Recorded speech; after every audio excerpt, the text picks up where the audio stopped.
Vedanta Swami Namine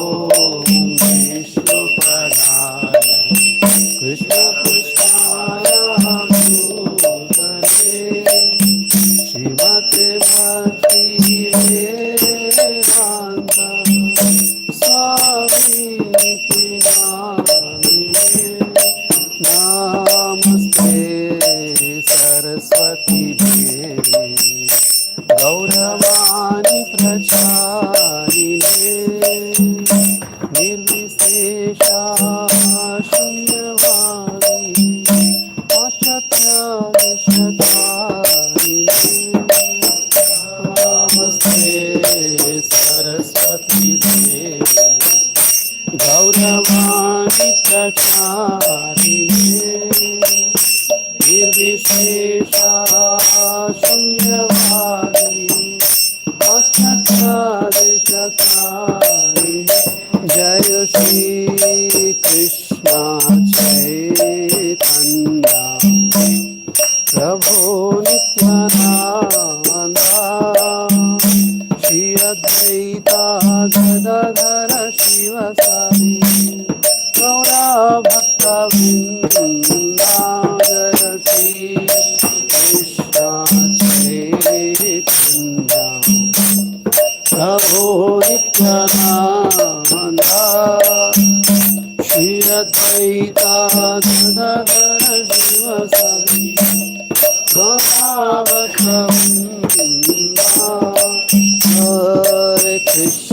Hare Krishna Krishna Krishna Hare Hare Hare Rama Rama Rama Hare Hare Hare Krishna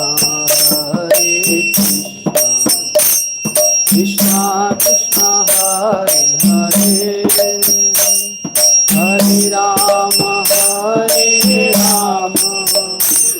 Rama Rama Hare Hare Hare Krishna Krishna Krishna Hare Hare Hare Rama Rama Rama Hare Hare Hare Krishna Krishna Krishna Hare Hare Rama Hare Hare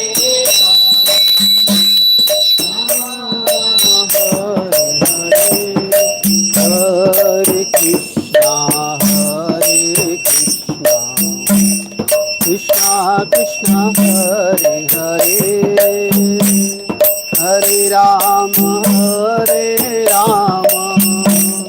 Rama Rama Hare Hare Hare Krishna Krishna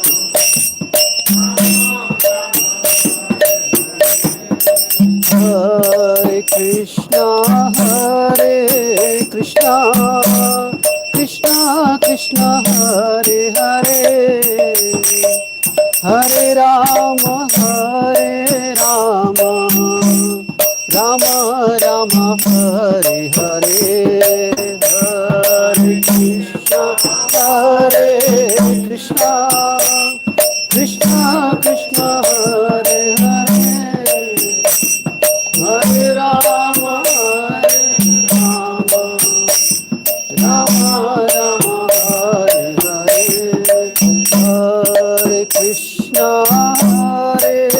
Krishna Krishna Krishna Hare Hare Hare Rama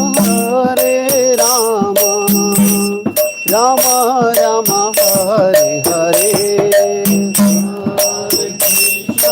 Hare Krishna Krishna Krishna Hare Hare Hare Rama Hare Rama Rama Rama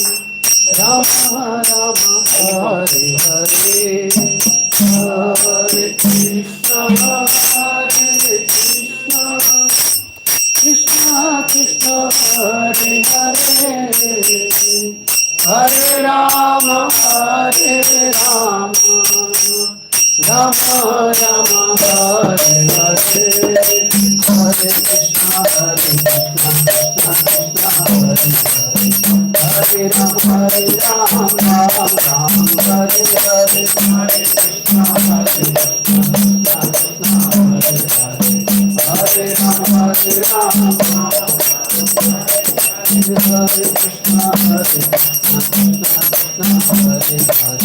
Hare Rama Hare Rama Rama Rama Hare Hare Hare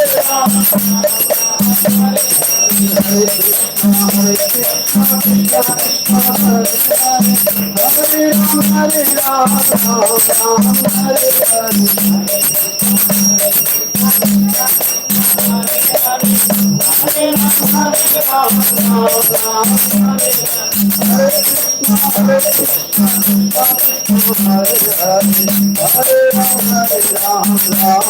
Hare Rama Hare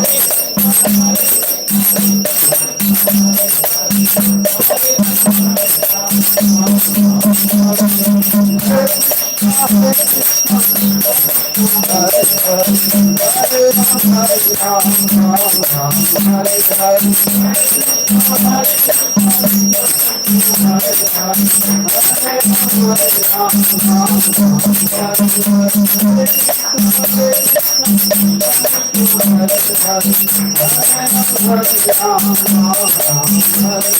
Ram Ram Hare Hare Hare Krishna Hare Hare Rama Hare Rama Hare Krishna Hare Hare Ram Hare Ram Ram Ram Hare Hare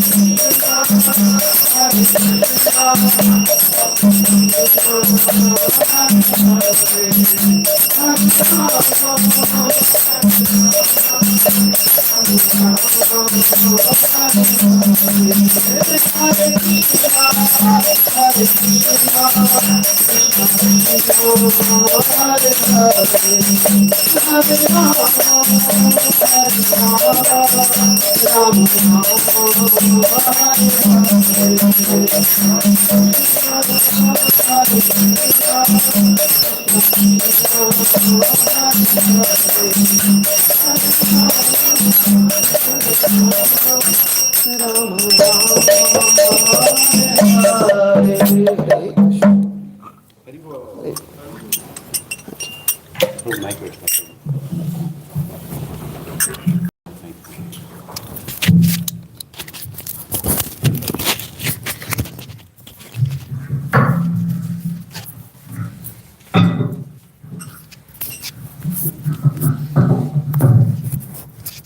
Itu buat nak? Itu kan? Ya,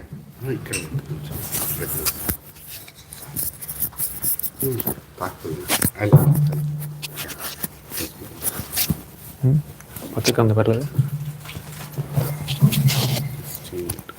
Sorry.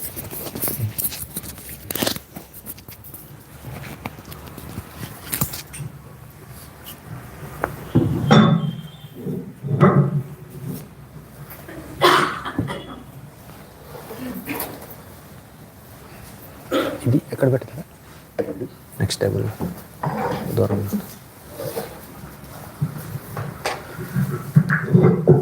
Hare Krishna, Hare Krishna, Hare Krishna, Hare Krishna, Krishna Krishna, Krishna Krishna, Hare Hare, Hare Hare, Hare Ram, Hare Ram, Hare Ram, Hare Ram, Ram Ram, Ram Ram, Hare Hare.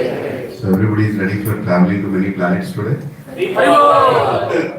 Let us welcome His Grace Gauranga Darshan Prabhu with 3 loud and enthusiastic.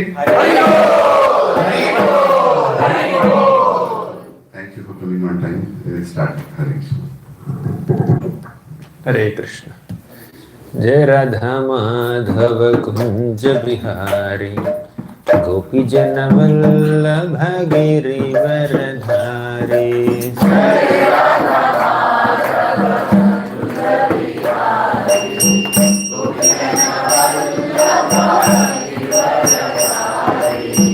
जय राधा माधव कुंज बिहारी गोपी जन वल्लभ गिरिवर धारी.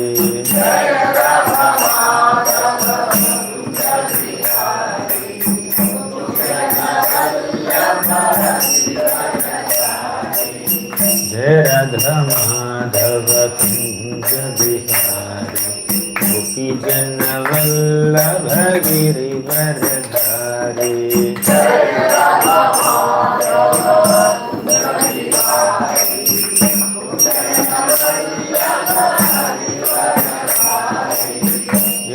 यशोदनंदन ब्रज जन रंजन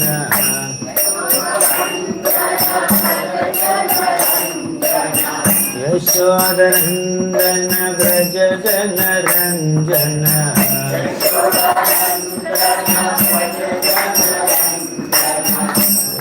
यशोदनंदन ब्रज जन Ranjan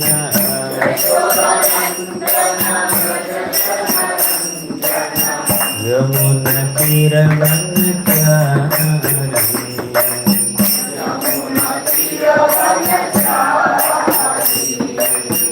Yamuna तीरवनचारी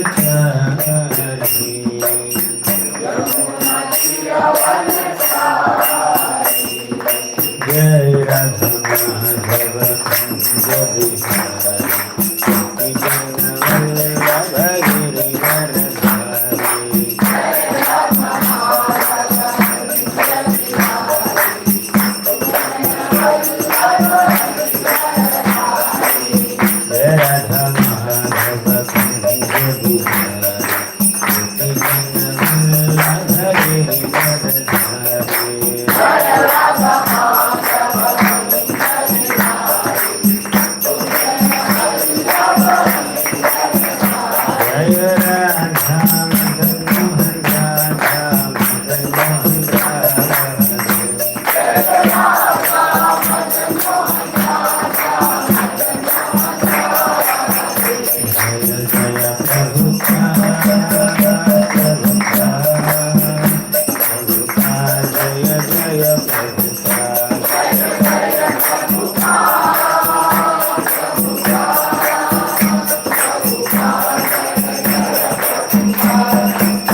Vishnupada Paramahamsa Parivrajakacarya Ashtottara Sati Srimad His Divine Grace Abhay Charanaravindra Bhaktivedanta Swami Prabhupada Ki Jai Om Vishnupada Paramahamsa Parivrajakacarya Ashtottara Sati Srimad His Divine Grace Bhakti Siddhanta Saraswati Thakur Prabhupada Ki Namacharya Srila Haridas Thakur Ki Prem Se Kaho Sri Krishna Chaitanya Prabhu Nityananda Shri Advaita Gadadhar Srivasadi Gaura Bhakta Vrinda Ki Shri Shri Radha Krishna Gopa Gopinath Shyamakund Radha Kund Giri Govardhan Ki Braja Bhumi Shri Vrindavan Dham Ki Purushottama Kshetra Shri Jagannath Puri Dham Ki Gangamai Ki Yamunamai Ki Bhakti Devi Ki Tulasi Devi Ki Kali Gopavan Harinama Sankirtan Ki Hare Krishna Mahamantra Ki. All glories to the assembled devotees. All glories to the assembled devotees. All glories to Shri Guru and Shri Gauranga. Om Namo Bhagavate Vasudevaya. Om Namo Bhagavate Vasudevaya. Om Namo Bhagavate Vasudevaya.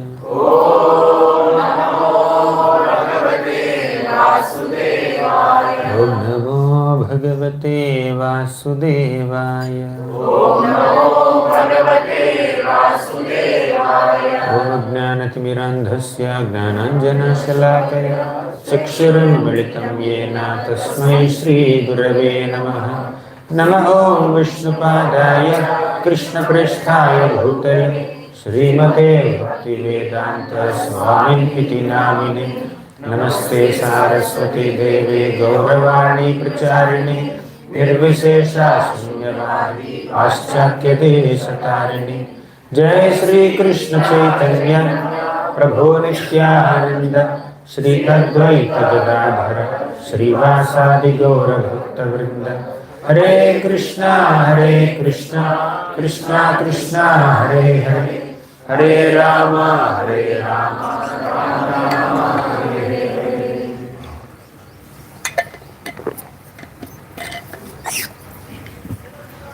Hare Krishna. I welcome all the devotees for the second session of Bhagavatamruta series. Yesterday we discussed the glory of this scripture, the history of this scripture, who spoke this scripture to whom, and various emotions highlighted in the scripture, various Vaishnava qualities demonstrated by so many characters in this book. We discussed the significance of this wonderful story as narrated by Parikshit Maharaj to his dear mother Uttara. And later it was again narrated by Jaimini Rishi to Janamejaya. Jaimini Rishi already heard Mahabharata, Vyasadev's Mahabharata, through a series called Vaisampayana. So Vaisampayana Rishi spoke Vyasadev's Mahabharata to Janamejaya. And later he also spoke a supplement to that literature which is called Harivamsha. But this Vaisampayana's narration of Mahabharata is a bit more on the political side, practical side, and the devotional elements are little less. Later Jaimini Rishi spoke Mahabharata in his own style to Janamejaya. Now different speakers have different flavors. Sometimes a speaker of Krishna Katha, whichever forum he speaks, so some elements are common. So they have certain mood. They want to emphasize on certain things more than other things. And also the audience also matter. Depending on the audience, for example, Vyasadeva, although he wrote so many devotional literatures, through Mahabharata he wants to address certain kind of audience. Therefore his tone, his emphasis is different. He is personally the incarnation of the Lord, but the way he emphasized things, the tone of his narration is more on the practical, political side, where general morals, principles ethics are mentioned, conflicts, politics, and dharmartha kama moksha is highlighted so much. Bhakti is maintaining a low profile in Mahabharata, the way Vyasdeva presented, the way Vaisampayana Rishi narrated it to Janamejaya. But Jaimini Rishi, he was speaking to Janamejaya, and probably he was not aiming to publish his version of Mahabharata to massive audience where he has to take care of so many sensitivities. He just spoke pure narration, highlighting Krishna, and Krishna Bhakti so much.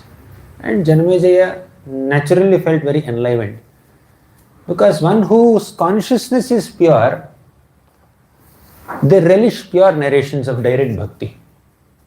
But one who is not that pure in one's consciousness, they need some masala. Right? They cannot appreciate pure bhakti narrations. Right? They want some extra masala there. Or some, like, you speak some story and somewhere some moral you can give. Don't speak bhakti too much. Overload that. Anyways, we can't come to that level of pure bhakti. Anyabhilashta sunyam jnana karma jnanartham. That level you can present to someone who is little more seasoned. So Janamejaya found Jaimini Rishi's Mahabharata version much better, and he requested for a supplement. Can you please also give me a supplement? The way Vaisampayan's Mahabharata has a supplement called Harivamsha, you want a devotional supplement to your devotional narration of Mahabharata also, and that supplement is Bruhad Bhagavatamruta, which was originally narrated by Parikshit Maharaj to his mother Uttara during that little time he had before departing from this world, after hearing entire Bhagavatam from Sukadeva Goswami. So narration is like this. At Prayaga, at the confluence of Ganga and Yamuna, these holy rivers, there were some sages sitting there in front of the deity of Madhava, and they were discussing some spiritual subject matters, and they were also appreciating each other as the best recipient of Krishna's mercy. Krishna is very merciful upon you, my dear friend. And he says, no, not me. Krishna is extremely merciful upon you. Another person says, no. Like this devotee is most blessed by Krishna's grace, not me.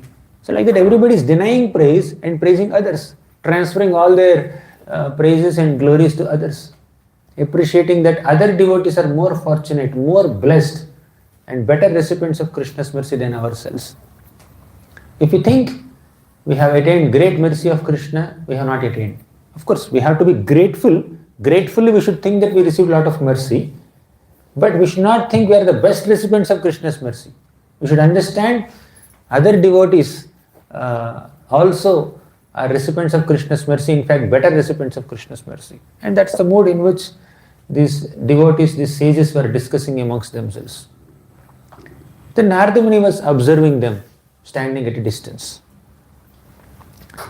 Then, as these sages were conversing amongst themselves like this, a Brahmana came there.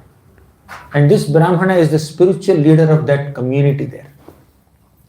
He came, he made a small asan for his deities, and he kept his Shaligram Shila there, and he started worshipping that Shila with so much love and devotion. He performed arati, he did dressing, he did abhishek, and he did chamar, vyajan, and he also danced and chanted in great ecstasy. And he honored all the other Brahmanas and Vaishnavas there. He offered obeisances to all of them. He distributed prasadam to all of them. And at the end of his worship, he went and thanked the Lord and offered obeisances to the Shaligram deity and offered all the result of his spiritual activity to the Lord only. Kayena vacha manasendriyarva, we discussed yesterday. And after distributing prasad to everyone, he also ate little prasad. Then Narada Muni, who is watching this whole worship from a distance, standing at a distance, he came to this Brahmana and said, "Oh Brahmana, you are the best recipient of Krishna's mercy.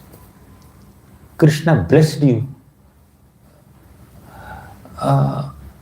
what is blessing of Krishna? What is mercy of Krishna? One who is blessed with wealth, education, beauty, fame, popularity, wisdom, physical strength, definitely they are blessings of the Lord or blessings of Goddess of Fortune Lakshmi. But the ultimate blessing of the Lord, ultimate mercy of the Lord is in our love for Krishna. The more we love Krishna, the more we have received Krishna's mercy. By His grace, we will love Him. Who is the best recipient of Krishna's mercy? One who loves Krishna the max. So Narada Muni noticed that this Vaishnava Brahmana, this great Prayaga Brahmana, has so much love and affection for the Lord, and that affection and love are exhibited in his wonderful worship, his chanting, his kirtan, his Vaishnava seva, his distributing prasadam. All the spiritual activities he has done are reflecting how much he loved the Lord. So Narada Muni concluded that he is the best recipient of Krishna's grace. One may think that I have so many difficulties, means the Lord is not merciful upon me. I am very poor, not so wealthy, so the Lord is not merciful upon me. Or one may think, I don't have so much popularity. I am trying to gain a lot of fame and reputation and popularity, but I am not getting it. Means Krishna is not merciful upon me. He is very popular, therefore Krishna is more merciful upon him. He is very wealthy, therefore Krishna is more merciful upon him. He is most beautiful, he is well educated, therefore Krishna blessed them so much, not me. That may be truth, definitely. Krishna must have blessed them with so many facilities. But what is Krishna's blessing? What is Krishna's mercy? It's not some external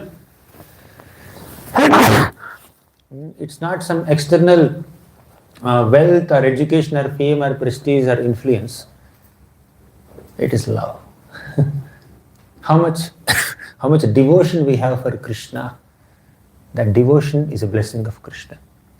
So Narada Muni concluded that this man is the best recipient of Krishna's mercy not by seeing his necklaces or ornaments, not by seeing his position as the leader of that assembly. He is seeing his ecstasy. He is seeing his ecstasy, his devotional symptoms, and the way he is worshipping the Lord, the sincerity with which he is worshipping the Lord is very visible. So Narada Muni concluded they are the recipient of Krishna's mercy. Therefore, when we are observing others also, don't be carried away by their eloquence. Don't be carried away by their wealth or oratory skills or smartness or wealth or popularity. See how much love they have. See how much affection they have. Everything popular may not be pure. Everything pure need not be popular. Therefore, don't associate popularity with purity. Yes, sometimes popular things can be pure also. Sometimes pure things can become popular also. But everything popular need not be pure. And everything pure need not become popular also. Right? So, please don't connect them both. Don't connect both of them. So, sometimes most impure and filthy things also can gain a lot of public attention. Sometimes the purest things, purest people hardly may have any public attention. But if you are a sincere seeker of Krishna's mercy, give more importance to purity than popularity. Especially in Kali Yuga, hype is given more importance. Whichever is hyped up so much. Whichever is talked about so much, whichever is trending, that gets maximum attention. But here, this Prayag Brahmana is a very simple Brahmana. He is just doing his worship and all. Saligram worship. Many people do Saligram worship. But he is doing his worship sincerely. And Narada Muni noted, hey, you are very pure. He said, he does not have so much popularity, but his devotion is very clearly visible. So Narada Muni did not go by his popularity. There may be many more popular kings than him. He is a simple Brahmana. There may be many people much wealthier than him. He doesn't have much wealth. But still, Narada Muni saw his symptoms and said, you must be the best recipient of Krishna's mercy. And then this Brahmana said, me Best recipient of Krishna's mercy? Impossible. You are saying that I am donating so much of charity to people. I have so much devotion. I am a small person. How much devotion I have? How much wealth I have to donate to others? How much knowledge or skill or devotion I have? So I don't think I am the best recipient of Krishna's mercy. But let me tell you, in the South India, there is a wonderful king, an amazing king. He is the best recipient of Krishna's mercy, undoubtedly. Because he is not only performing devotional service himself, his kingdom is a destination for so many sages and saints and pure devotees. They come to his kingdom and perform bhakti. He has transformed his kingdom into a tirthasthala, into a place of pilgrimage where so many sages also come and take shelter there. So why do we go to Vrindavan? Why do we go to Mayapur? Why do we go to any place of pilgrimage? Because the Lord's pastimes are happening there. Because pure saintly people have lived there. Because there is some sanctity in that place, holy rivers are flowing, holy deities are being worshipped. You can take darshan there, you can associate with devotees there, you can hear Harikatha there. So that place is sanctified. But here in this South India, this king's kingdom has become as good as a holy place of pilgrimage. And who is saying this? A Brahmana in Prayaga is saying this. Prayaga is considered one of the foremost holy places where there is confluence of best holy rivers. So he is a Dhamvasi, but he is appreciating a king in the South India who may not be living in a Dham, but his kingdom itself is a Dham. And this Brahmana does not have the superiority complex from the perspective of his Varna. I am a Brahmana, I must be definitely better than all Kshatriyas. He was not thinking like that. Being a Brahmana, he is glorifying another Kshatriya. Just imagine. Your Vaishnavata has nothing to do with your Varna or Ashram. I am a Brahmachari or I am a Sannyasi, I am a better devotee than other Varnas or other Ashrams. No one can claim like that. Your ashram and your devotion are not connected to each other. Your Varna and your bhakti are not connected to each other. Anybody from any Varna can become a pure devotee. And an honest devotee, however exalted he may be, he does not fail to recognize a pure Vaishnava from any background. He has absolutely no superiority complex. Narada Muni is a Brahmana, he is a sannyasi also. From the Varna perspective, from ashram perspective, Narada Muni is top. Top Varna, top ashram. But he is saying that, oh Brahmana, you are the best recipient of Krishna's mercy, not me. And he's wearing ornaments and he looks like a wealthy spiritual leader of that little community there. But Narada Muni is a transcendental spaceman. No loka. Narada Muni has visited all lokas. He can go to Sutal Loka, he can go to Brahma Loka, he can go to Vishnu Loka, he can go to Shiva Loka, he can go to spiritual world, any planet, he can go to any planet in the material world. And he is a Prayag Brahmana who is local there. Local in that area, in that city only. And is a leader of few people there. That's all. But Narada Muni, without any reservations, is appreciating this Brahmana. And this Brahmana, with absolutely no reservations, appreciating a Kshatriya, a king. Go to him. He is the best Vaishnava. He himself is practicing bhakti so nicely. And on top of it, he is giving shelter to so many saints. So many sages and mendicants are coming to him. And in his kingdom, there are so many beautiful temples of Vishnu. Constant worship of Vishnu is going on there. And constant prasadam distribution is going on there. Oh, Narada Muni, you appreciated me that I am distributing so much prasadam. I just offered, little bit of bhoga to my saligram and distributing. But this man, this king is making a big arrangement, such organized arrangement of distributing prasadam to hundreds and thousands of people. People come to take darshan of the deities, people come to take prasadam and they want to settle there only. They come as pilgrims, they come as visitors, they become residents there. Great saintly sages also come there to visit but they become residents there. Why they want to become residents? Because nice katha is going on there. Nice puja is going on there. Nice bhakti is going on there. So they felt very secure in their spiritual life. If we live in such a place, then our spiritual life will be very secure. All the Vaishnava communities must give such assurance to visitors. So if you are living in this place, you are practicing bhakti, a group of 100 people, 200 people, whatever, 1000 people. If somebody comes there as a visitor, they should feel that sense of security that, oh, my spiritual life will be very nice and intact if I live in this community, if I stay in this community, if I visit this community, I get a good source of inspiration. Many saints felt like that in the kingdom of this southern king, Vaishnava king. Nayatra Vaikuntha Katha Sudhapaga Nasadhavo Bhagavatashtadashrayam Nayatra Yagnesha Makhama Hotsava Suresha Loko Pinavaisa Sevyatam Nayatra Vaikuntha Katha Sudhapaga. The place where Harikatha is not happening, the place where devotees are not there, the place where Vaishnava festivals are not being conducted, such a place is not worth living even if it is the abode of the King of Heaven.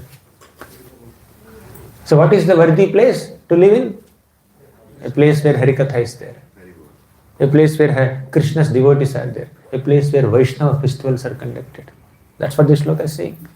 And this Brahmana with absolutely no reservations is appreciating another Vaishnava king.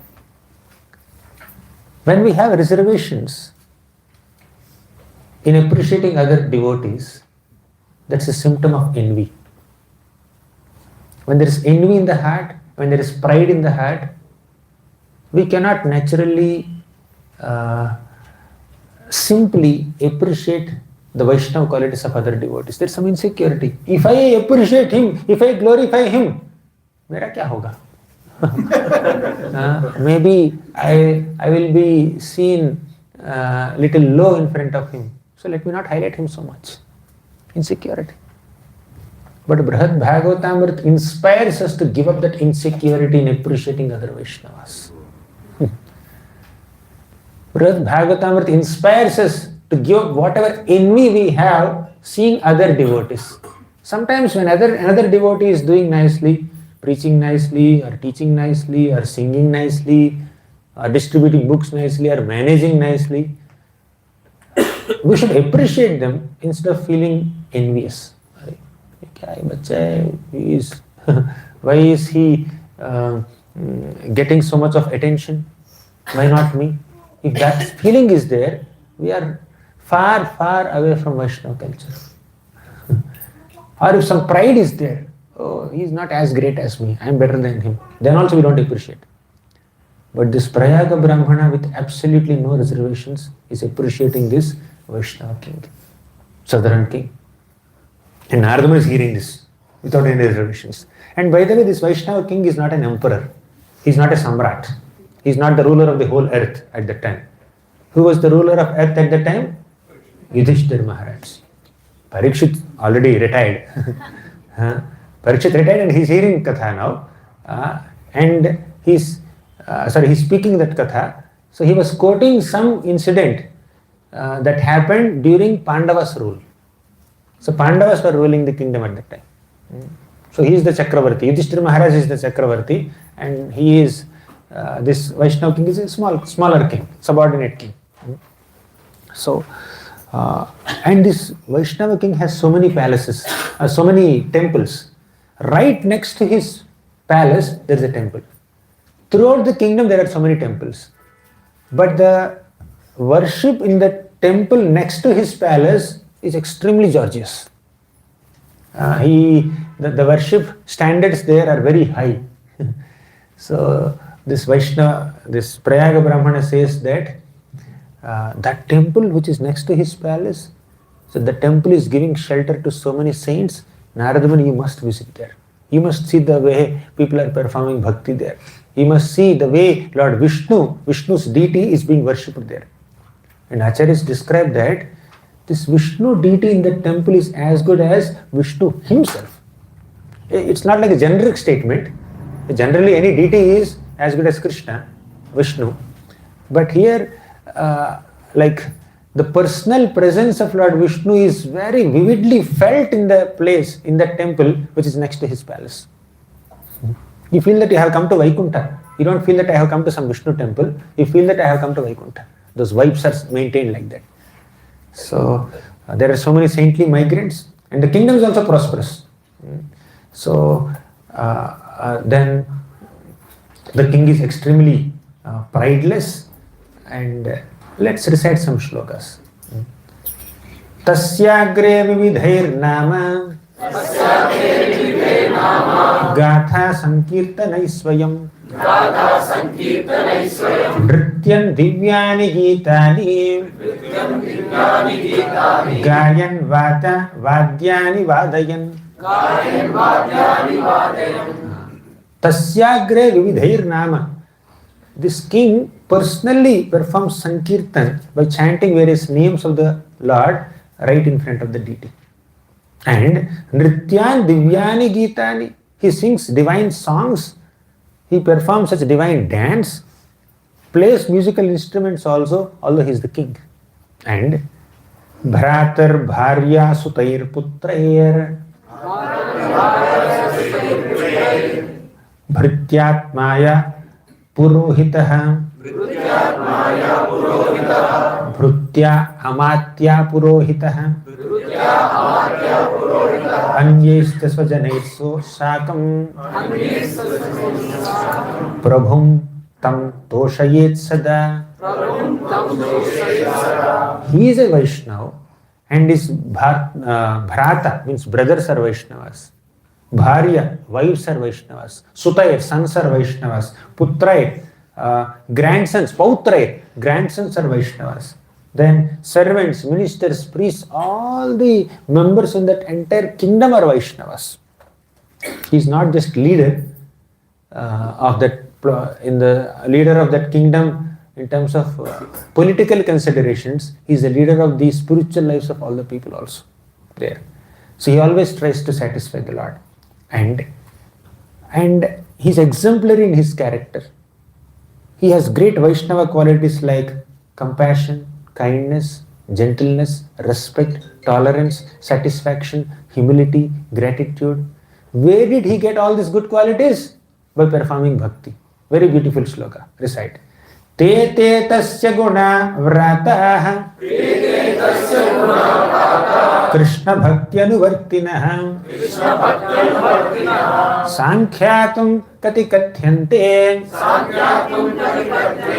Jnayate kati vamayam. Te te tasya guna vrataha. All these good qualities that are exhibited by this king are signs of Krishna's mercy. Krishna bhakti anuvartinaha, because he had great devotion to Lord Vishnu, Lord Krishna, naturally he developed all good qualities. You know that popular shloka, yasyasti bhaktir bhagavatya kinchana sarvair gunais tatra samasate suraha. When you have akinchana bhakti unto Krishna, automatically all good qualities will manifest in your personality. So bhakti is the source of all good qualities. Bhakti is the source of all good qualities, and the presence of that good qualities is a symptom of Krishna's mercy. Sometime back we discussed who is the best recipient of Krishna's mercy. Not one who is wealthy or beautiful or handsome or scholarly. One who has love for Krishna is the best recipient of Krishna's mercy. And what is the symptom of that love for Krishna? What is the symptom of someone who has received Krishna's mercy? He is grateful. He is humble. He is very polite. He is very gentle. He is very respectful. He transfers credits to other Vaishnavas. He is not greedy for name, fame, reputation. All these good qualities exhibited by devotees, whether they are popular or not, whether they get public attention or not, all these good qualities exhibited by devotees are symptoms that they have received the best mercy of Krishna. Many pure devotees are lying in seclusion. We may not even know their names. Many pure devotees who are experiencing ecstatic symptoms of love of God never exhibited those symptoms. They experienced them in seclusion. We may not know them. So, public visibility may not be a symptom of Krishna's mercy. It could be sometimes, but it need not be. There are so many invisible Vaishnavas, unsung heroes. There are so many wonderful devotees whose stories and whose qualities are not known in this world. But in the scriptures we see this typical tendency in many devotees that they identify devotees even in obscure corners and then just highlight them. Like for example, Lord Chaitanya Mahaprabhu, he saw so many Tattvavadis and so many scholars and big pandits, like big elephants in the South India. But he went to Sri Rangam, identified a simple Brahmana sitting in a corner. He is uneducated, unable to properly read Bhagavad Gita, but still attempting to read something. And having tears in his eyes. People are mocking him, joking at him, ridiculing him. But Mahaprabhu noticed, although you don't get any public attention, although you only get mockery, although you are not seen as a pure Vaishnava or a scholar or anything by this world, I say that whatever you understand from Bhagavad Gita is the essence of Bhagavad Gita. Essence of Bhagavad Gita. He is not reading properly and understood the essence of Bhagavad Gita. Such unsung heroes are there. And Krishna is impressed with that more than this. So in short, the main points here are this southern Vaishnava king has all good qualities because of his devotion to Krishna. And he is the best recipient of Krishna's mercy because he has love for Krishna. Not because he is a king. So next, Narada Muni became very excited to go and visit that king. Narada Muni went to that South India, his kingdom. Names are not mentioned for some reason. So he went to that southern kingdom and he saw King Pero, name is not there. So he saw so many temples in the kingdom. He saw so many pilgrims visiting that kingdom. He saw so many people going to these temples and worshipping the deity of the Lord.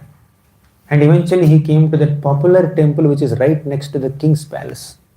So he went there and he witnessed such amazing exhibition of love of God. And Narada Muni directly went to the king. He met the king and he praised the king. He said, Tvam Sri Krishna Kripa Patram Yasya Drigrajya Vaibhavam Salloka Guna Dharmatha Jnana Bhakti Bhiranvitam Tvam Sri Krishna Kripa Patram. O king, you are the real recipient of Krishna's mercy. Yasyadrig Rajya Vaibhavam. I can clearly understand this, seeing the Vaibhava, seeing the opulence of your great kingdom. Rajya Vaibhavam. And not just Rajya Vaibhavam, not just the external, material, physical opulence of your kingdom. Salloka Guna Dharmatma.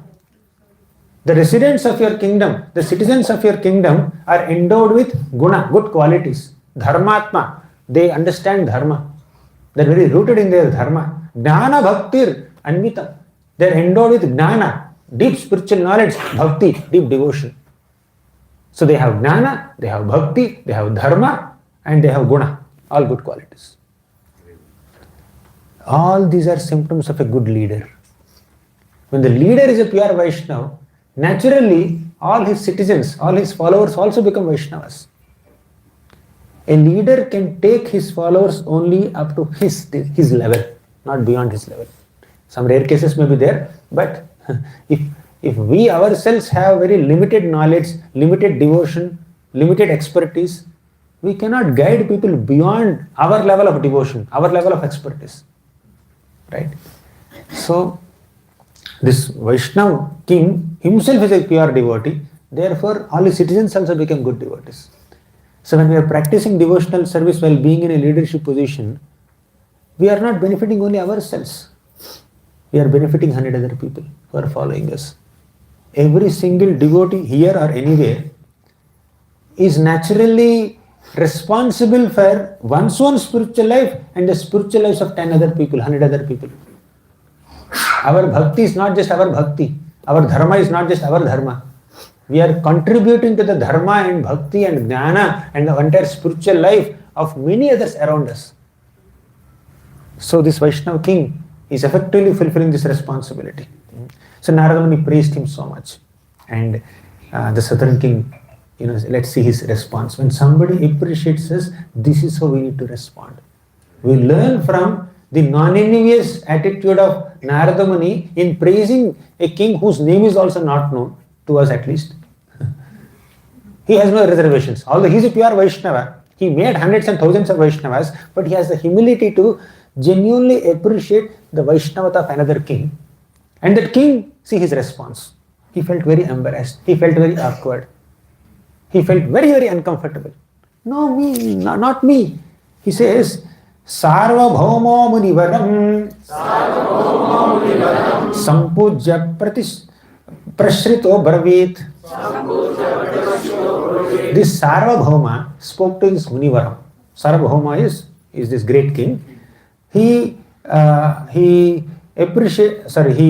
heard what this Munivara, best of all, sages spoke. And Nija Shlagya Bharat Jata. Nija Shlagya means hearing his own glories. Bharat, his head became very heavy. His shoulder became very heavy. Basically, he felt very heavy. When you are holding very heavy weight, you feel very uncomfortable. Similarly, he is unable to bear the weight of this praise, and his head bowed down in humility like this. Lajja namita mastakaha. He just bent his head low. Unable to bear the weight. People want that weight in this world. People want, I will carry 100 kilos, no problem. 1000 kilos, no problem. They look forward to appreciation. They want to be glorified. They want to be praised. But this person, he felt very, very awkward. No, I don't want this praise. I can't handle this. Same thing, Prithu Maharaj and many other great Vaishnavas. When somebody is praising us, from one side you may take it as a blessing or an acknowledgement, and you feel happy that they are pleased with your service and they are expressing their appreciation by acknowledging, giving a feedback kind of thing, positive feedback. Fine, that's fine. You feel encouraged and continue your good service. To that degree it is fine. But if there is pride, arrogance, and if you really feel that yes, I deserve this praise, I deserve this appreciation, I am qualified for this praise by these great people, why are you not praising me? Internally one may think like that. Then we have a long way to go. We need to understand that. And this person, being such a wonderful Vaishnava, responsible for the spiritual lives of 100 other Vaishnavas, he says that I cannot accept this. He immediately refutes Narada Muni's praise. Devarshilpa yusham swalpai. O Devarshi, let's not recite all slokas. O Devarshi, alpayusham. I have very meager lifespan. I am a mere human being living in this planet, in this material world. That too towards the end of Dwapara Yuga, where Kali Yuga is about to approach very soon. I have alpayusha. Then swalpaihi aishwaryam. My aishwarya, my opulence is very less. Alpa pradam naram. How much can I donate to others? You are saying I am very charitable, I am distributing prasadam, I am giving shelter to so many visitors and mendicants, they are migrating to my kingdom. But with my little opulence, how much can I give shelter to anyone else? My devotion is very less, my opulence is also very less. My material opulence and spiritual opulence, both are very meager. And on top of it, asvatantriyam, I have no independence. I am controlled by material nature. Kala, karma, prakriti, guna. They are controlling all the conditioned souls. This king is thinking of himself also as a conditioned soul, and he says, I am asvatantriyam. I have no independence. Then he says, bhayakrantam. I am constantly overwhelmed by fear. He has no fear, by the way, but still he thinks that eating, sleeping, mating, defending, or ahara, nidra, bhaya, maithunam. So that bhaya is there very much in all the conditioned souls. He says, I am also bhayakrantam. I am also overwhelmed by fear. Then Krishna tapatraya niyantritam. I am controlled by the threefold material miseries. You are saying that I am the recipient of Krishna's mercy. How is it possible? Krishna anugraha vakshasyapi ayogyam avicharataha. Krishnasya anugraha ayogya. Now, even if somebody has to say that this king has received Krishna's mercy, this king feels that I am unqualified for such a statement also. If somebody says that in future this king will receive Krishna's mercy, even that is also a statement which is not suitable to me. I don't deserve to be declared as a future recipient of Krishna's mercy also, but you are glorifying me as a past recipient of Krishna's mercy. He says, I don't deserve that. This person is favored by Krishna. I don't deserve such kind of praise. So why are you wrongly considering me as an object of compassion? And this man said, this Vaishnava king, human king said that actually the Devatas are the best recipients of Krishna's mercy. We are human beings. We have limited lifespan, limited independence, limited power, limited influence, limited control over ourselves and over others. But the Devatas are blessed by the Lord. They are the appointed administrators of all universal affairs. The Lord has personally chosen them to take care of different affairs of this universe. Therefore, the Devatas are the best recipients of Krishna's mercy. Deva eva dayapatram Vishnor Bhagavatah kila. The real dayapatra, the real recipient of Krishna's compassion is all the Devatas living in the heavenly planets. Pujyamana Narair Nityam means they are worshipped by all the human beings so nicely. So we are human beings. And these Devatas are recipients of the worship of human beings. That means they are more blessed by Krishna, not us.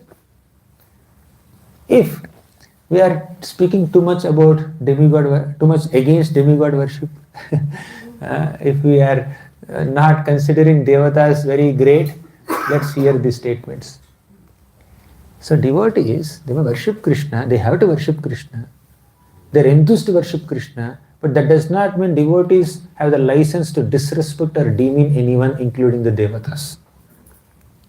Sometimes out of overexcitement, we may quote some shlokas from Bhagavad Gita 7th chapter or 9th chapter, and we may minimize the position of the Devatas or even disrespect them. Happens sometimes in our preaching endeavors. Right? But that's not the attitude. We respect everyone, but we also understand that Krishna is the Supreme Lord and others have their position in connection with him. Bhagavatam also says this. We should never hate or disrespect or demean any Devatas. We should respect them. But also understand their relative position in comparison to Krishna and where are they getting their power from. So this man, this Vaishnava king is saying that Deva eva dayapatram Vishnor Bhagavatah kila. Devatas are the best recipients of Krishna's mercy. Tejomaya shariraniha. Their body is effulgent, divine effulgence.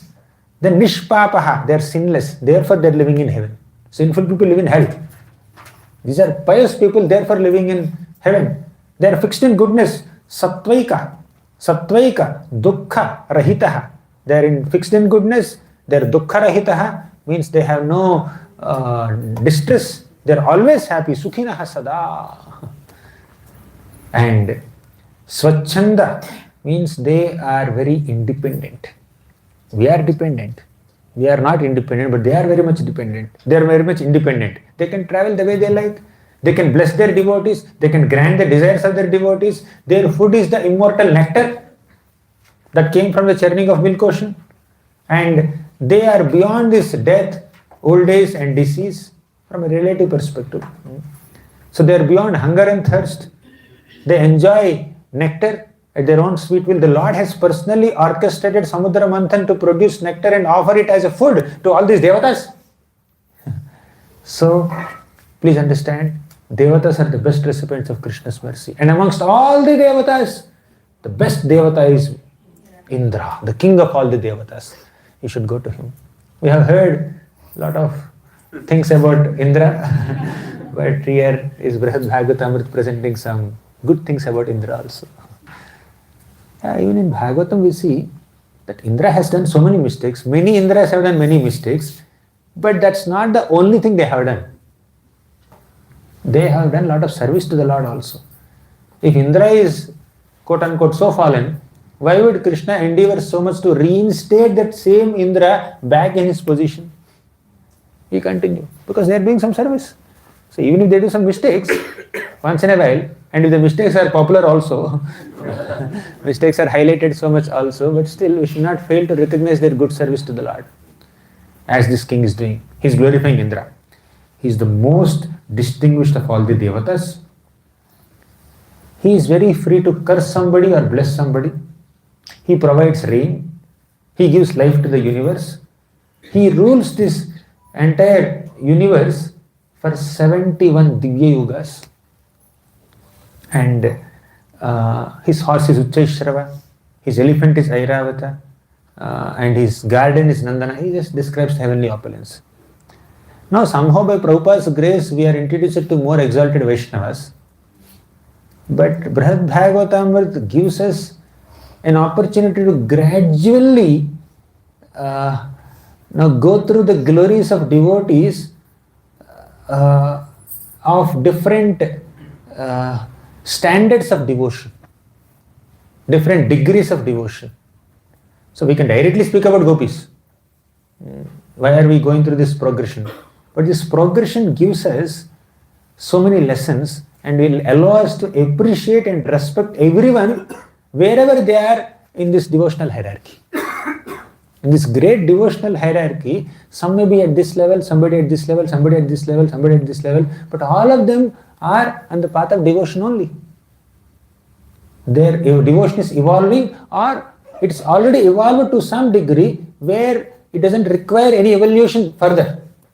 They're satisfied there. Somebody who came to Sakya Rasa, they did not evolve into Madhurya Rasa. They're happy with Sakya for the rest of eternity. So it is possible to derive ultimate spiritual satisfaction even in a position which may not be considered the topmost. Like there are 10 floors in the building. Someone who is on the 10th floor is the highest in that building, is the topmost in that building in terms of altitude, and he can have the best view of the locality there. But one who is living in the 5th floor is happy. One who is living in 2nd floor is also very happy, satisfied. I'm happy, satisfied. Ground floor also fine. Some people are in underground. They are also fine. Sometimes they have one little room. We are satisfied here. So someone who is in the underground or ground floor, for them 1st floor people are very elevated. And someone who is in the 1st floor, for them 3rd floor people are most elevated. And someone who is on the 3rd floor, they see, the 5th floor people are excellent devotees, excellent people. Then someone who is in highest 9th floor, they will see 10th floor is the best. So we are going through that progression now. So we can directly go to the 10th floor, but let's go gradually, at least in terms of discussion. Then we can gradually evolve in our devotion to a stage according to our consciousness, according to our qualification, according to our taste, according to our endeavor. We'll evolve slowly. But let's try to understand the glories of evolved devotees. Next, another important praise of this Vaishnava king towards Indra is exclusively blessed by Lord Vamanadev. When Indra lost his kingdom, Vamana came and blessed Indra. The Lord took a special incarnation called Vamanadev just to regain the lost opulence of Indra, and the Lord agreed to become the younger brother of Indra. Indra is the son of Aditi and Kashyapa. And when Indra lost his kingdom, Aditi prayed to Lord Vishnu And Lord Vishnu appeared in the form of Vamanadev as the younger brother of Indra and went and took away the kingdom from Bali Maharaj and gave it to Indra. Thus, Lord Vishnu personally became the younger brother of Indra. Please understand his glories. And after Vamanadev facilitated for the acquisition of all the property of Indra back, Vamanadev stayed in heavenly planet, in Indra Loka, in Swarga Loka. And Indra gets the constant association of Vamanadev. Indra gets to worship Vamanadev every day. You may worship a deity of the Lord every day at your home or temple. But Indra has Vamanadev directly in his home, along with his wife. At that time, Vamana is not a small child, he's grown up now. So, Vamanadev and his consort are permanently residing in Swargaloka, and Indra worships them daily in person. And just imagine the good fortune of Indra. This we don't know, right? This Indra is extremely fortunate. Narada Muni, he is the best recipient of Krishna's mercy. Because Krishna took a special form, Vamana. He is also called Upendra. He is Indra and he is Upendra. Upendra is younger Indra. And he is giving constant personal association to Indra. Go and meet him. Then Narada Muni became very enthused to see Indra. He immediately went to the heaven. And as soon as he entered heaven, he got to witness Indra, not sitting with the Apsaras or other Devatas. He is worshipping Lord Vamanadev. Vamanadev sat on his high throne, elevated altar, and Indra is offering worship, doing dhupa, deepa, naivedya, divine ornaments, garments, and garlands, sandalwood pulp, and all the Devatas are accompanying Indra. Together they are all happily worshipping Vamanadev. And Siddhas are offering prayers, Gandharvas are chanting, and Vidyadharas, they are playing musical instruments, Apsaras are dancing for Lord Vamanadev's pleasure. Like that, entire heavenly assembly of Indra became like a temple where Lord Vamanadev is happily being worshipped by all of them. And that worship continued for a long time. And Indra, our Narada Muni, sat in a corner and is witnessing all this worship. Oh, nice worship. Very good, very good. He's appreciating that worship. He already witnessed one worship at Prayaga, which Brahmana did. Later he appreciated another worship in the southern king's kingdom, in temples. So Saligram, Vaishnava Brahmana in Prayaga is worshipping Saligram. And the southern king is worshipping the deity of the Lord in his kingdom. And Indra is directly worshipping Vamanadev, an incarnation of the Lord. See the upgradation of their service to the Lord. One more indication we get in Bruhad Bhagavatamruta is, as we are meeting devotees who are higher and higher in their standard of devotion, we also meet the Lords in his higher and higher forms. A greater form of the Lord is blessing this devotee because he is a greater devotee. Greater devotee being blessed by greater form of the Lord. And all forms are divine. All devotees are great. But we are seeing the hierarchy here. And also, the Lord is dealing with greater devotees in a more personal way. Not that others are impersonal, but the more personal and intimate the Lord is with his devotees, the more is the standard of the devotion of that devotee. So one who is very intimate to me will be next to me. One may have some appreciation for me, love for me, and lot of appreciation or respect, but the interaction is very limited. So naturally, that shows that the love is at a certain mediocre level. But one who has intense love is always with the person, right? So the gopis are topmost devotees of the Lord because Krishna blessed them not by appearing as Saligram, not by appearing as a deity, not by appearing as an avatar, but personally being with them. Getting right? Here Indra is worshipping one avatar of the Lord, Vaman avatar. whose pastimes are also not very elaborate. Nothing to minimize him, but compared to Lord Ramachandra's pastimes, Vamana's pastimes are very limited. Compared to Krishna's pastimes, of course, Vamana's pastimes are quite limited, right? But nevertheless, he's an incarnation of the Lord, and Indra is directly worshipping the incarnation, not a deity, not Saligram, not anything. So, Narada Muni could see how lovingly Indra is worshipping Vamanadev, and Indra went and glorified Vamanadev, offered prayers, offered dandavats, and Narada Muni did not speak anything.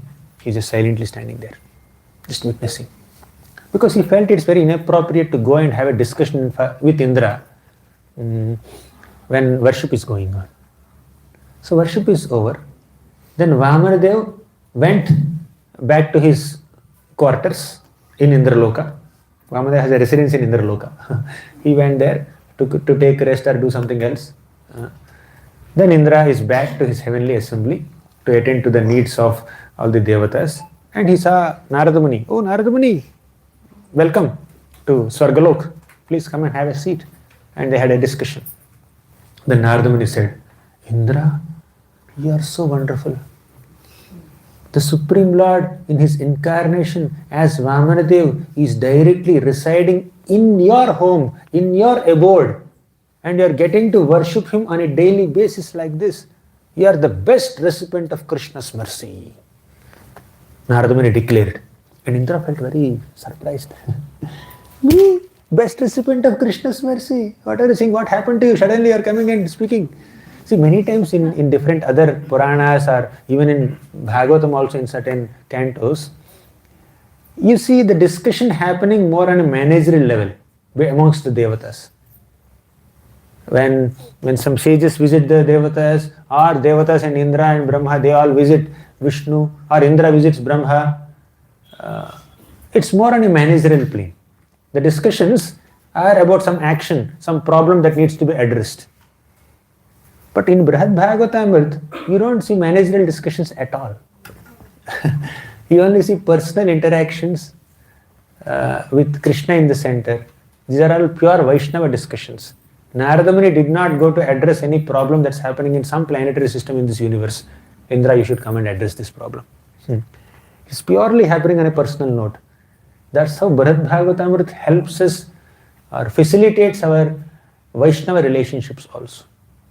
Let us not connect with each other only for services, only for action, only for management. Let's connect with each other for genuinely appreciating each other's Vaishnava qualities, to intensify our devotion, to appreciate each other's devotion, to encourage each other in our devotional service. Let's keep the managerial agenda aside. That is service to Krishna, undoubtedly, that has to happen. But along with that, we have to prioritize these personal discussions also. Appreciate a devotee for what he is or for what she is, and not for what she does or what he does. If our interaction or appreciation of another devotee is based on what they do and not what they are, then the relation does not become intimate or personal. It becomes more official. Sometimes it could become transactional also. Right? We should not have transactional relationships. We can have official relations, but we should not only have official relations. We should also have personal relations, irrespective of what the person's position is in the hierarchy. And that's what Krishna does. Krishna is the Supreme Personality of Godhead, but he has a personal relationship with every single living being. He stays in the hearts of all living beings. We can never imitate Krishna in this aspect, undoubtedly. Nevertheless, let's try to prioritize some personal relations with devotees and not just some official, action-oriented, purpose-driven dealings, but let's have personal dealings. Narada Muni did not come for any universal agenda or some cosmic plan with to meet Indra. He said, Indra, you are the best recipient of Krishna's mercy, please. Surya, Chandra, Yama, and all the rulers of all the planets, they are your order carriers. They are subordinates to you. You are superior to them. You are their guide. You are their master. You are their controller. They report to you. And all this opulence you have, all this power and position you have, sovereignty that you have, is just a symptom of Krishna's mercy. Indra is being glorified by Narada Muni in this way. Sages like me and other devatas are your subjects. And the Vedas praise you as Jagadisha, as the ruler of the universe. And you bestow dharma and adharma on people. You bestow the fruits of dharma and adharma on people. You are spiritually very fortunate.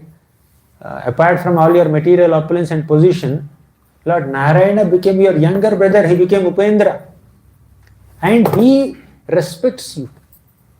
He acts as your subordinate. Because it's natural for younger brothers to be obedient to older brothers.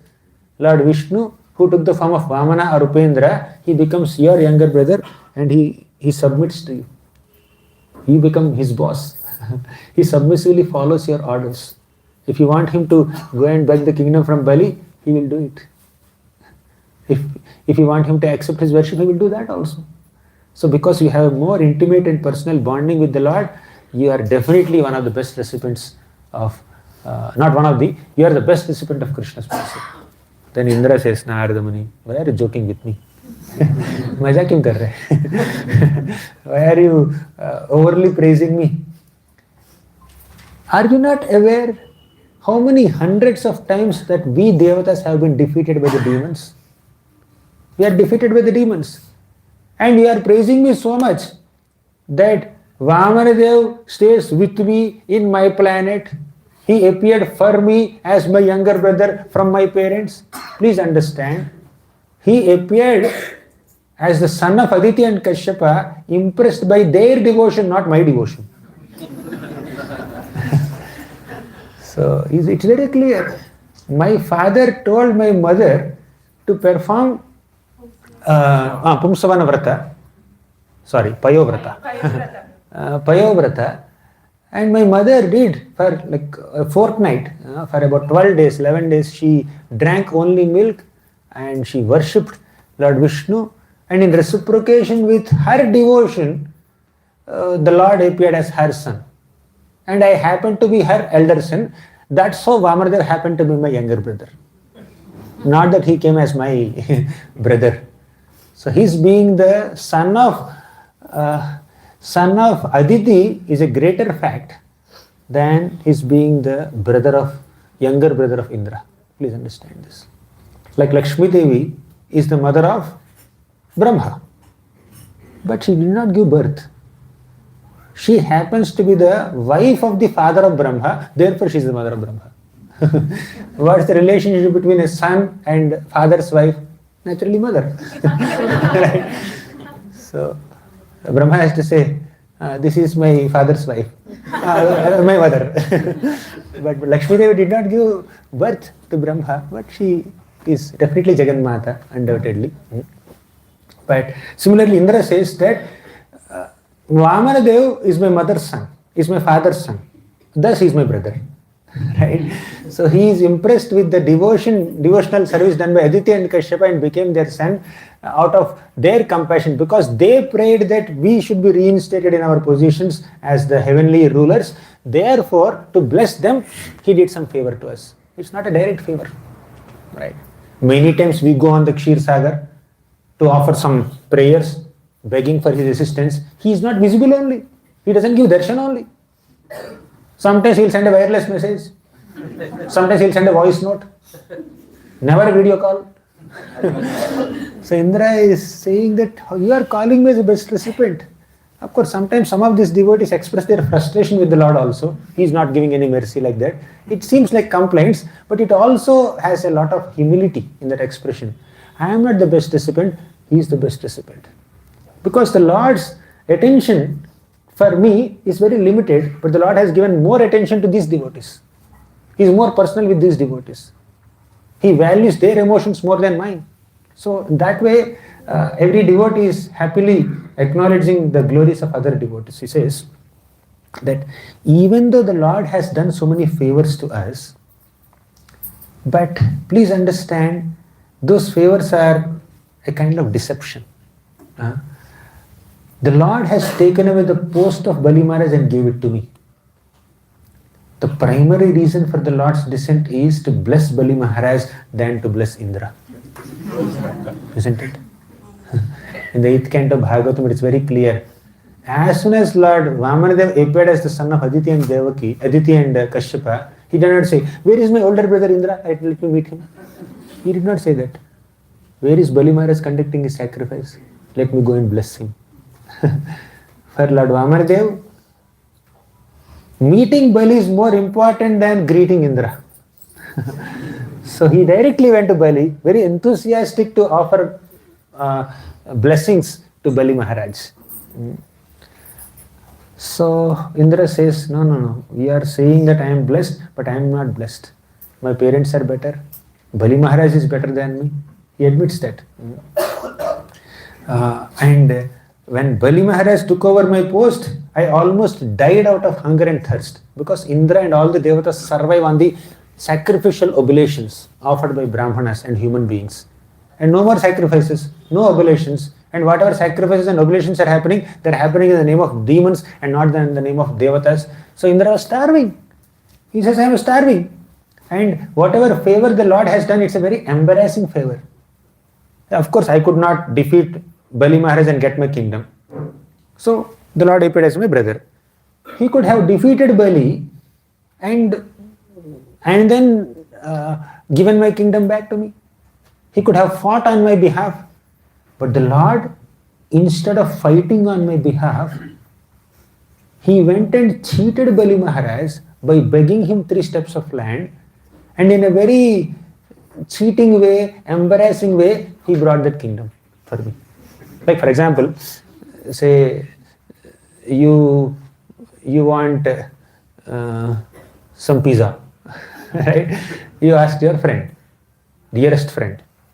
The friend just immediately orders a pizza, goes to Govinda's and then gets it for you personally and then offers it to you. It has certain decorum. But knowing that you want pizza, the friend says, "Pizza chahiye kya?" He sees one kid is sitting there eating a piece of pizza. He says, "De do na, pizza de do." If you give me pizza, I'll give you garland. My dear child, take this garland. And your friend offers his garland to the child and diverts his attention to the garland and takes away his pizza like this stealthily and then gives you, "I got pizza for you." How will you feel to accept that kind of pizza? It's not a respectful offering, right? He did not get it in a proper manner. He cheated somebody by diverting his attention to something else, and whatever he got through cheating, he just gave it to him. Right? He wanted a pen. Instead of purchasing a new pen and giving you, he just finds some pen, some old 10-year-old pen there, which is little broken. Refill, there's only this much ink, and he does like this. He does like this. That's like a neglectful way of offering you something. You feel very embarrassed to receive such kind of favor. Indra feels, I'm like that. I felt very ashamed and embarrassed and humiliated to accept the heavenly kingdom back from Bali Maharaj, seeing the way Vamanadev has occupied that kingdom. He went as a small child and he attracted the attention of Bali Maharaj.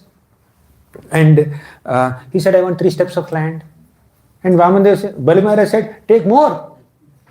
Take more. He gave a big seminar on principles of satisfaction. If I am not satisfied with the 3 steps of land, I will not be satisfied with 3 worlds also, Mullokas also. He gave a big seminar on principles of satisfaction, and he exactly acted opposite to that seminar. And he took away all the kingdom. He arrested Bali Maharaj, sent him to Sutalloka, and said, "Indra, Airelo, will get. Take this." I felt very awkward to receive that kind of charity. To maintain my dignity, if he appears as my younger brother and picks up his Shankha, Chakra, Gada, Padma, Komodaki, Gada, Saranga bow and challenges Bali Maharaj in a fight and defeats him by throwing arrows and then says, "Indra, please come and sit on this throne." That would have been very dignified for me to sit on the throne. Just like Kamsa has occupied the kingdom of Ugrasena Maharaj, and Krishna went and killed Kavalaya Pita. Krishna went and killed Chanura, Mushtika, Shala, Toshala, Kuta. And finally he killed Kamsa in front of everyone. When the whole wrestling ring is there, thousands and thousands of people are watching this show. Krishna, 10, 11-year-old Krishna, threw this Kamsa on the wrestling ring and dragged his dead body in front of everyone and took away his life. And then, Ugrasena Maharaj, this kingdom is for you. This throne is for you. Please sit. I am submitting to you. So this is the power of, this is the dignified way in which someone who is regaining something for you works on your behalf. But the way I have been given this kingdom is really embarrassing, awkward. I was thinking, where should I put my head now? This is the way he has enthroned me as the king of heaven, re-enthroned me as the king of heaven. It looks very awkward to me. But anyways, the Lord has done this for me, I have to accept it. I am sitting and continuing to rule and worshipping him. And I have committed so many sins. Do you know that? I killed Vritrasura. I killed Vishwarupa, the Brahmana who taught me Narayana Kavacha and helped me regain the heavenly planets. I have killed him out of anger. And I have killed Vritrasura also, who acted as my guru in the battlefield. Dadhichi Muni, he has killed Dadhichi Muni also, with the approval of the Lord, of course. So, and there are many other things. Indra was too embarrassed to say all of them. I disguised myself as Gautama Muni and did nonsense with Ahalya. He did not say that. Even, I am already minimizing myself so much, embarrassing myself so much. Let me not speak all that stuff now. Now you see, Indra has some little pride, or not full. Okay, let's not talk about pride. He is not fully humble in admitting all the mistakes he has done. He still felt little embarrassed to speak about his deeper mistakes.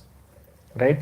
He spoke few of his mistakes, few of his sinful activities, and he also said the way the Lord has given me mercy is not that great. So don't consider me as the best recipient of Krishna's mercy. I am nowhere qualified for this praise. Please understand this. He responded indifferently to me. When I requested the Lord, and Indra and all the Devatas went and requested the Lord, oh Lord, to kill Ravana, Kumbhakarna, to kill Shishupala, Dantavakra, to kill so many demons who have appeared in so many incarnations. Similarly, to kill Vritrasura, you appear as an incarnation. Please. And kill. And that would have been more dignified for me to accept. But you know what the Lord did? I will not become an incarnation. I will not come as an avatar. No point. Kya chahiye? We want Vritrasura death. Really? He is a Vaishnava, you won't be able to kill him. Oh. So please do something. He is occupying all our kingdom. Okay, fine. Even if he dies also, he'll come back to me only. To kill him, I'll give you an idea. Go to Dadhichi, ask him for his bones. Very indifferent is it. Jao, uska bones le lo. And after he dies, he will come to me anyways.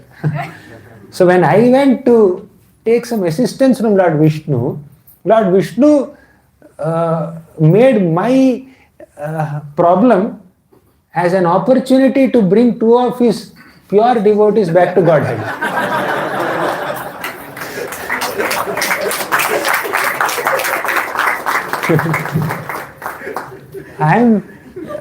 I have some problem, big problem. My kingdom is in threat, and I asked him for some assistance. He's thinking, my devotee Dadhichi is living in this earthly planet. My pure devotee Vritrasura is just living in that demon body. They should come back to Godhead. They should come to Vaikuntha immediately. What are they doing there? Indra, kya chahiye aapko? You want kingdom? Kingdom chahiye? Take le lo. But send them back to Godhead. How? So take bones of Dadhichi, he will die and he will come to me. And with that bones you manufacture thunderbolt, and with the thunderbolt you kill Vritrasura, then he will come to me. And what's remaining? Heavenly plan. That we take. Still, Indra is attached to thunderbolt weapon. You remember, if you go to 6th canto, Indra is not releasing thunderbolt weapon only. He is going to get heaven, but he says, if Vritrasura renders this thunderbolt also useless the way he has rendered my Gada useless, where will I go? So Indra, see, his devotion is so preliminary or like basic. Of course, compared to us, he's on a very high platform, undoubtedly. But compared to Vritrasura, compared to Dadhichi, compared to many other pure devotees whom Nargamani is going to meet now, Indra's devotion is very basic and he's acknowledging that also. The way he gave me kingdom, taking it away from Bali, is in a very indifferent way. The way he gave me a victory over Vritrasura, that's also in a very indifferent way. So it's very embarrassing for me the way the Lord is dealing with me. Like we can experience this, like you are meeting your manager or your temple president or whoever, or some senior, your counselor or mentor. I mean, when others are meeting, they are giving full attention to them. When you are meeting, in 1 minute they'll close the meeting. Right. That shows that, I mean, that don't interpret at this moment, but that makes a person feel that I am not as important as this person. He is not giving me that much attention as he is giving to the other person. You feel little undervalued. You feel little embarrassed, awkward. Indra is feeling like that. We are not saying that what Lord Vamanadev did is wrong, what Lord Vishnu did is wrong with Indra, but please understand Indra's relative position in comparison to many other pure Vaishnavas. So, then one more point, Indra says, the Lord appeared as Vaikuntha. If you remember, in the 8th canto of Bhagavatam, there is a form of the Lord. He is a Manvantara avatar also, Lord Vaikuntha. So he pleased his consort Lakshmi Devi by creating a replica Vaikuntha planet in this material world. Right? Lord Vaikuntha, to please Mother Lakshmi, his wife, he created a replica Vaikuntha planet, spiritual planet descending into the material world. So now, to do that, the Lord has destroyed Amaravati, Indra's planet. Where to create? Amaravati, Indra, hato. You just move aside, I want to create Vaikuntha planet here.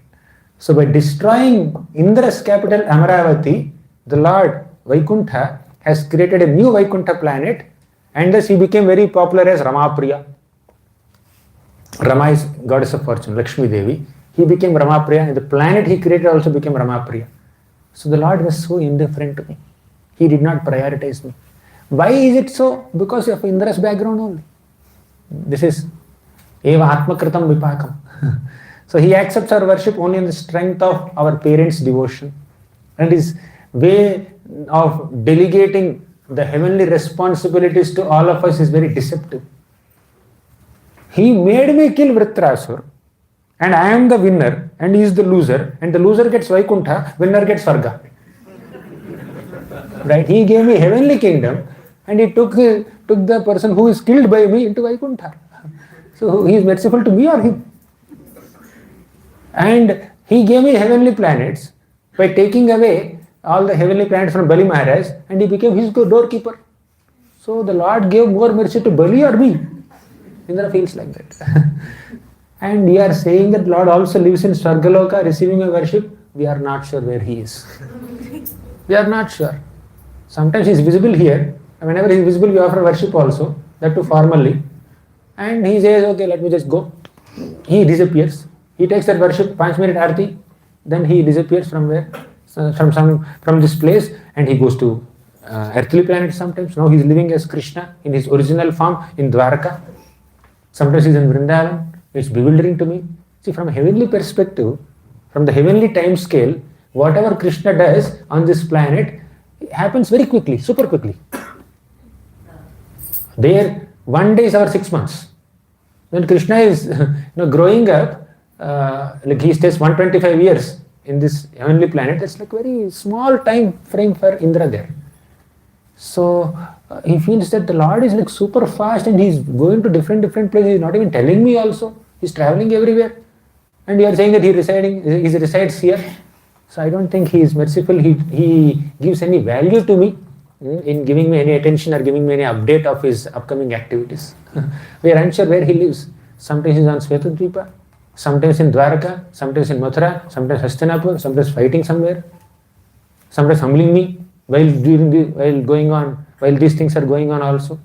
I am happily receiving Indra Puja there.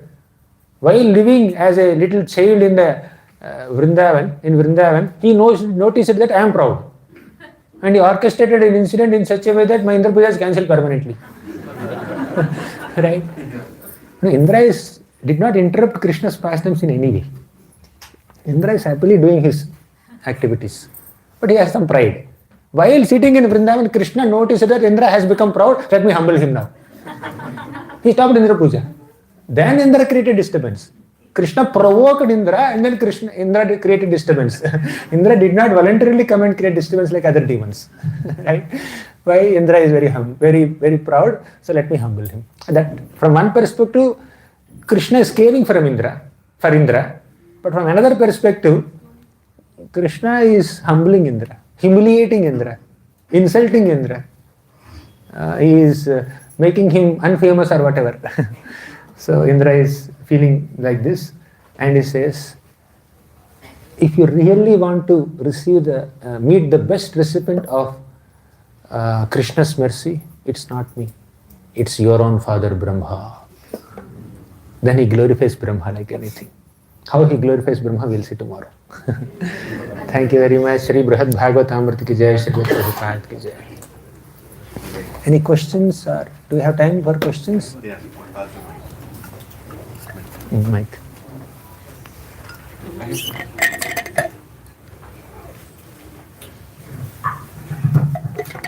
Hare Krishna, Prabhuji. This question could be trivial. When you said that the mercy of the Lord comes in the form of love towards the Lord, so how do we define that love towards the Lord, Prabhu? I mean, how do I know that I'm getting love towards the Lord? There are different ways of detecting it or self-evaluating ourselves. One way is, how much am I lust getting reduced? Lust is opposite of love. Am I still desirous of enjoying in this material world? In whatever way. There are multiple ways of quote-unquote enjoying sense gratification in this material world. Is that propensity getting reduced? Then my love is getting increased. And is my propensity to control resources, people, money, manpower, is it getting reduced or increased? Am I hankering for public attention or name, fame, prestige more? Or even if I do so, am I doing it as a part of Krishna's service or as a part of my own, increasing my own self-aggrandizement? So we can evaluate like that. We can check our motives time to time. And positively speaking, how much am I getting attracted to Krishna's names? How much am I getting attracted to Krishna's qualities and pastimes? So positively we should get attracted to Krishna, and we should also develop detachment towards material things. That's a symptom of love. Any other questions? Hare Krishna Prabhu. Hare Krishna Prabhu. I always have one doubt. Like in today's your session also, you spoke more about what the wrongs Indra did, and many times how Krishna helped Indra. But why he got that? How Indra has become deserved to get so much love and support from Krishna? We want to hear on that also. I always still have doubt with so much negativity. Still, he is always whatever negative things we spoke about Indra today, he only spoke about himself. And before that, Narada Muni was appreciating Indra. Before that, the Vaishnava king was appreciating Indra. We have seen all of them as glories. All of them are Indra's glories only. But Indra converted those glories into, his disqualifications or his low position. The Lord appeared as Vamanadev to assist Indra. That's a fact. So that is highlighted by the Vaishnava king and that is highlighted by Narada Muni. But Indra highlighted another perspective of it. So basically we have discussed so many glories of Indra and the Devatas, but Indra converted those glories into different tone. I am not the best recipient. We have discussed glories of Indra only today. To reinstate Indra as the king of heaven, the Lord had to dethrone Bali Maharaj. That's the glory of Indra, right? But Indra saw it as glory of Bali, not Indra. And the Lord had to orchestrate for the killing, death of two pure devotees, Vritrasur and Dadhichi, to enthrone Indra. That's the glory of Indra. But from another perspective, Indra says, no, it's not glory. They are glorious, more glorious than me.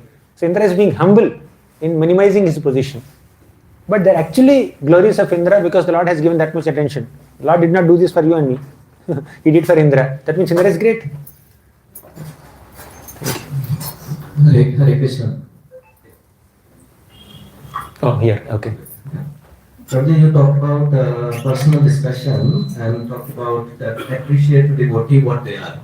Right? Sometimes, so it is a very wonderful thing that you talked about, but then in a practical scenario, many times we just come to Bhakti Center, we attend a lecture and then go back.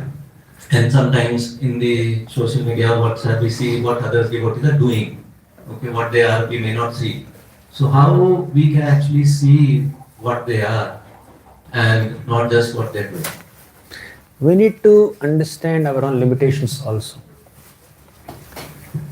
We can't be in personal touch or close connection with every single Vaishnava on the planet with our limited capacity. Only Krishna can do that. And by his empowerment, very, very exalted devotees may do that. But struggling sadhakas will be able to give time to only few people around them. So let's try to be personal with the devotees around us. You can be personal with someone who's on the other side of the globe also. You can have very good friendship also. If you prioritize it, you can have Zoom calls, you can have video calls, you can share your hearts, you can send messages, voice notes, so many things you can do. All this is possible. But it may be a little difficult to maintain close connection with someone who is very far away in this material world, because physical separation makes some impact. If you prioritize, you can even stay in close touch with these devotees who are very far away from you also, but we have some limitations. We need to understand that. Let's be personal with only, or not only, at least those devotees who are in our immediate neighborhood. Does it answer your question? Is that what you are trying to ask? How do we make a connection with? For example, we have a small Bhakti Center, we have small satsang, right? So it's not, I'm not talking about people who are far away, I'm talking about people who are here. So, but then we don't get that opportunity sometimes to see who they are. We see what they are doing. Okay. And not really who they are. That you have to prioritize. Yeah. We need to prioritize. See, if we are always in an action-oriented mode, if you don't take out some time, I think Prabhuji has some announcement to make. He's going to facilitate some Vaishnava Sangha. So, you need to prioritize spending time with devotees, our friendships, our relationships. I have heard a very inspiring statement from my spiritual master in a one-to-one discussion. All the knowledge of bhakti remains incomplete without Vaishnava relationships. All the knowledge of bhakti remains incomplete without Vaishnava relationships. And bhakti is mere jnana without Vaishnava relationships. What differentiates bhakti and jnana? Jnani has very great spiritual knowledge. Bhakta also may have great spiritual knowledge. But a jnani is impersonal, bhakta is personal.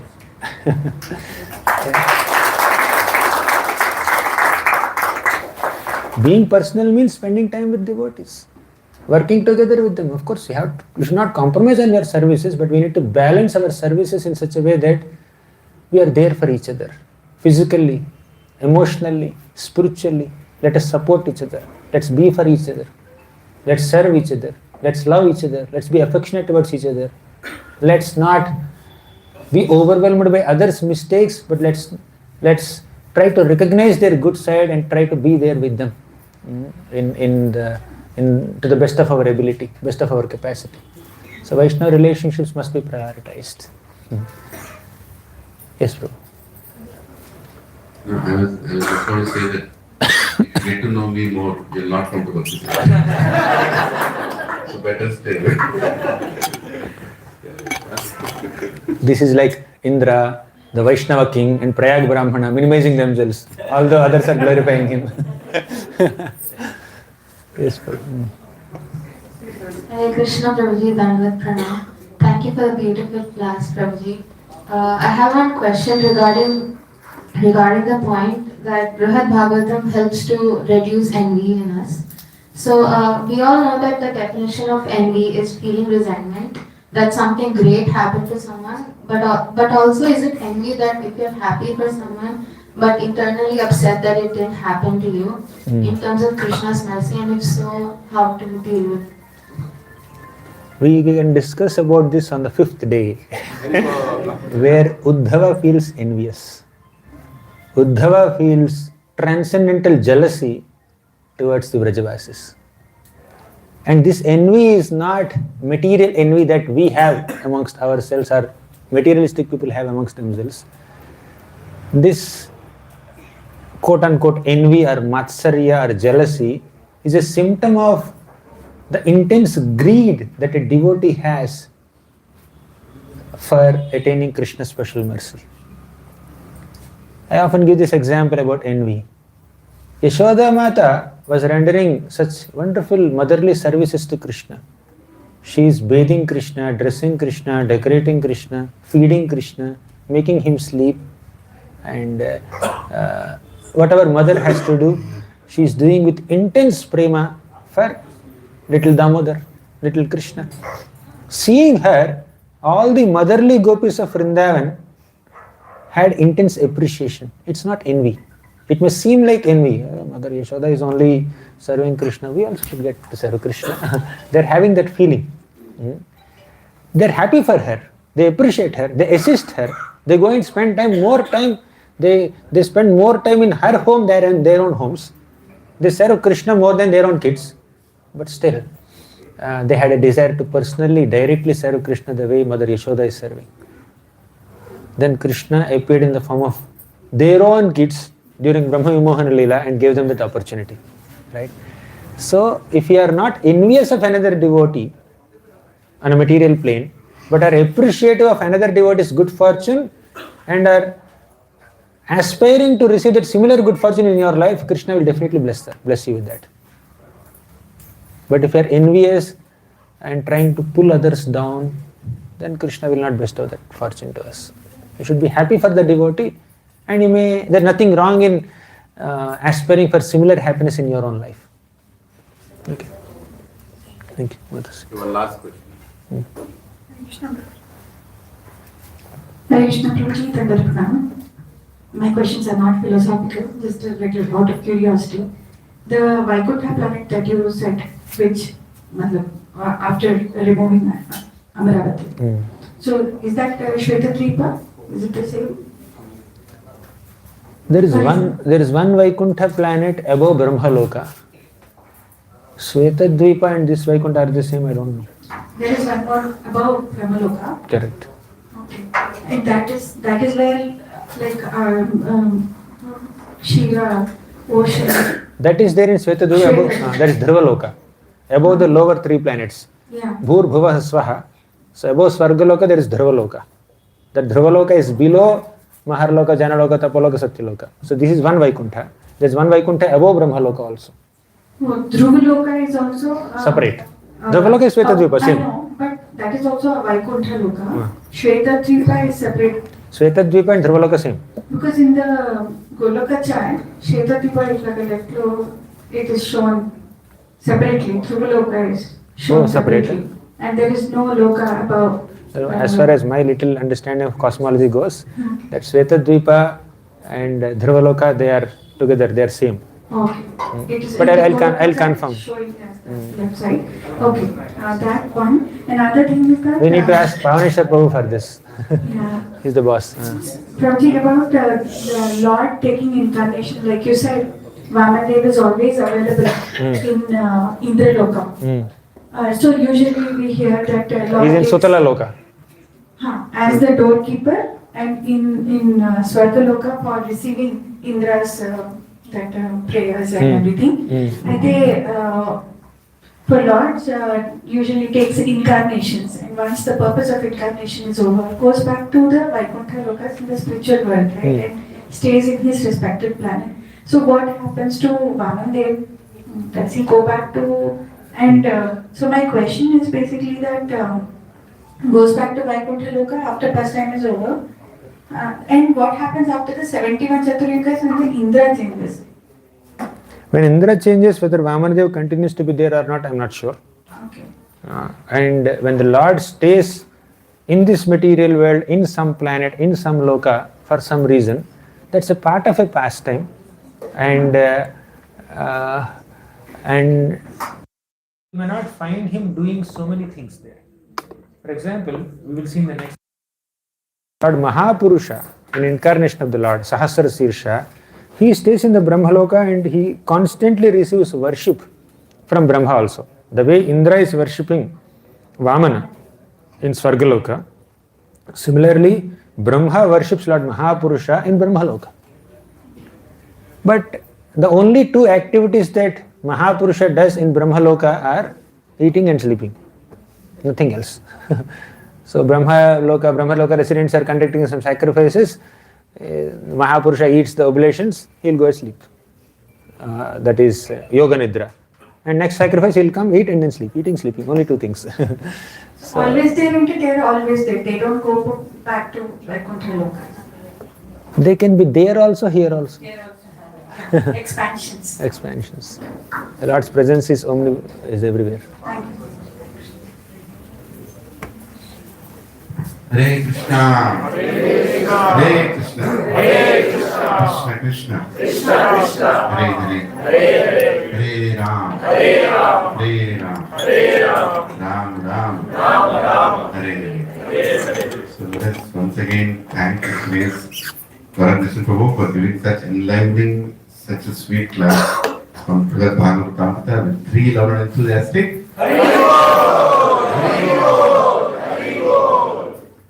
Once I was hearing this one word, once I was hearing that Chaitanya Charitamrita is special because we get to know what God is thinking. It's very, very personal. Now this Bhagavatamruta is also becoming special because we're getting to know what Indra is thinking, what Radha is thinking. So much it is becoming, it's going like Prabhuji started yesterday the prelude, that you're going to hear how devotees deeply feel within themselves. So let us not miss any of these classes. Let's prioritize. I really appreciate everybody who has come on time today by 8. Please try to come by 8 because we want to start at 8. So maximum time Prabhuji can give class. And because we have to stop, everybody has to go. Some of them have to rush to have breakfast and go to the offices. So please come on time so we can start on time. Hare Krishna. Thank you. Please everybody accept breakfast. And today evening there is a class in ISKCON Miyapur. Prabhuji is going there. Please, if you want to go and attend there, you can attend. Tomorrow morning again here, and we will publish the schedule again in the group. Hare Krishna. Namaste Narasimhaya. This Bruhad Bhagavatam is written in English by who? Gopi Paranadhan Prabhu. Okay, that's what we are looking at online. But it is originally written by Sanatana Goswami, sir, right? Has Prabhupada referred this in any of his books? Because I have not come across Prabhupada.